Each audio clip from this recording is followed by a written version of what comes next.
জয় রাধে, জয় রাধে, জয় রাধে।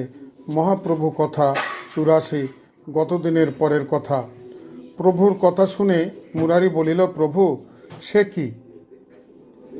কে তোমাকে বলিল?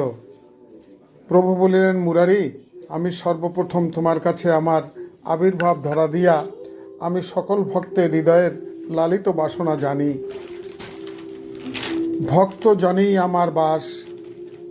তোমার মতো ভক্ত পেয়েছি, আর তোমার কথা আমি জানিব না? আমার বিরহ তুমি সহ্য করিতে পারিবে না, তাই দেহ ত্যাগ করিবে। এই বলিয়া প্রভু মুরারিকে কোলের মধ্যে এনে অশ্রুসিক্ত নয়নে বুক ভাসিতেছেন আর বলিতেছেন, মুরারি, তুমি চলে গেলে আমি কার কাছে ছুটে আসব? মুরারি প্রভুর কথা শুনে নির্বাক।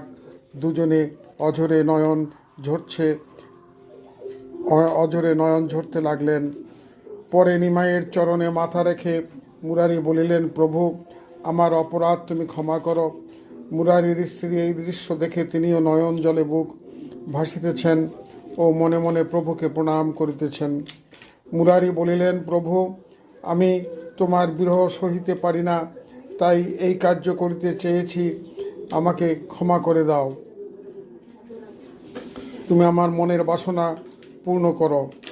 আমরা একথা যখন জানি, বুঝি বা মানি, তখন সেই গোবিন্দের চরণে আমাদের দেহমন সমর্পণ করতে হইবে, আর মুরারির মতো ভক্ত হইতে হইবে। স্ব কাজের মধ্যে শ্রীচরণ ধ্যান করে হরে কৃষ্ণ মহামন্ত্র জপ ও কীর্তন করতে হইবে। তবেই দয়াল হরি আমাদের মনের বাসনা পূর্ণ করবেন। তিনি ভক্ত অভক্ত সকলের মধ্যে আছেন।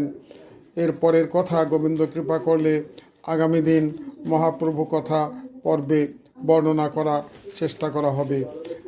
আসুন আমরা মহাপ্রভুর শ্রীপাদপদ্মে আশ্রয় গ্রহণ করি।